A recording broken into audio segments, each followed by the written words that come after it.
in my opinion, one of the best weapons in the game. It requires aim, but if you practice enough, you'll be able to aim well with it.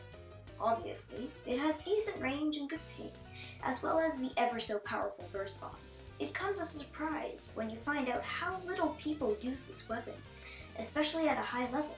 Some say it's overshadowed by the H3 and the T-Tech. Some say it has too much RNG.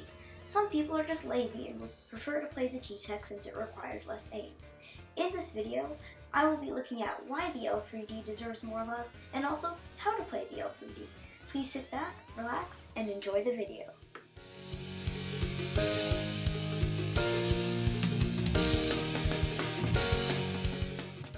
The L3 plays very differently from other shooters. For one thing, it's a semi-automatic, and since it's a semi-automatic, you need to plan out each burst in order to hit your shots. That means no spamming. Sorry, vlog mains. For example, this clip that just played in the background.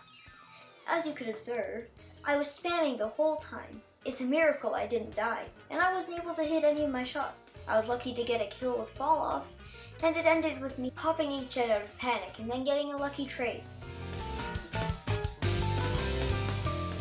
Zoning is when you fire off some shots near your opponent to zone off that area to them. To move there, they now would have to take the time to paint the area back or to jump over. With zoning, you can quite literally paint your opponent into a corner. You should get the easy kill once they have nowhere to run. Now to see some zoning in action, let's take another look at the clip that just played. First, I take a pause here to look at my surroundings. Then I shoot a burst bomb to paint my feet but find my friend there, Sharky. I opt to push her into the area that is uninked by her, and then I end up getting the easy kill, because she had nowhere left to run. Time for one of my favorite techniques, the burst cancel. That's when you shoot a burst followed up by a burst bomb. In this current meta, slayers with fast kill times are heavily favored. For example, the Gal with the 2-shot kill, or the Splash with the insanely fast fire rate. This burst cancel gives the L3 an insanely fast kill time, and that's pretty overpowered considering it also has really good paint and good range.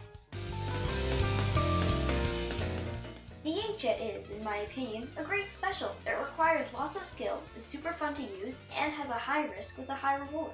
The inkjet could be the triple kill that turns the tides of the battle and wins you the game. Or you could easily get killed leaving your team at a numbers disadvantage, and lead to eventually getting defeated. The inkjet does require lots of skill, and most of it will come from using it in games and learning what works and what doesn't.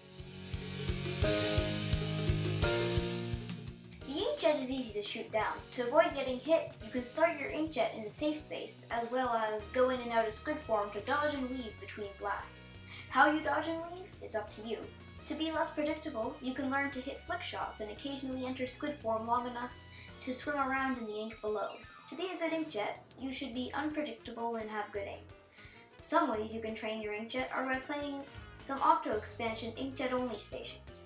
I found that it helped me. For gear, it takes 2 mains and 4 subs of MPU to reach 99.9 damage for a full burst on the L3, but most people use 2 mains and 2 subs, as the burst cancel still works and it's still really enough to step in the ink and still get the kill.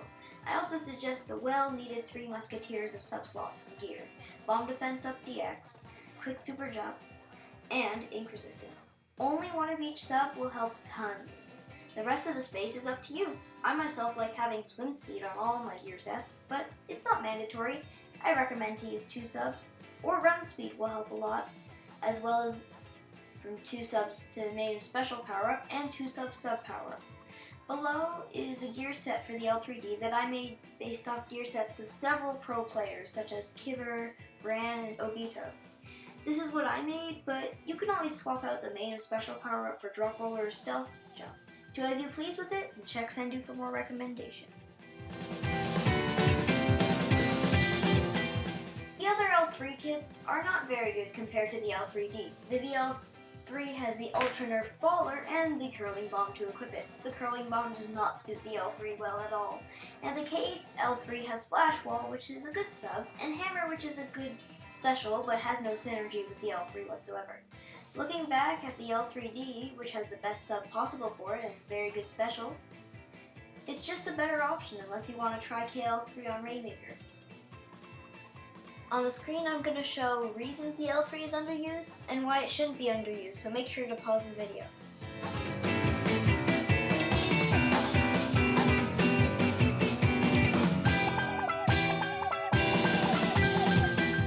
That'll be all for this video. If you did like it, remember to like and subscribe, and I'll see you in the next video. Have a great day!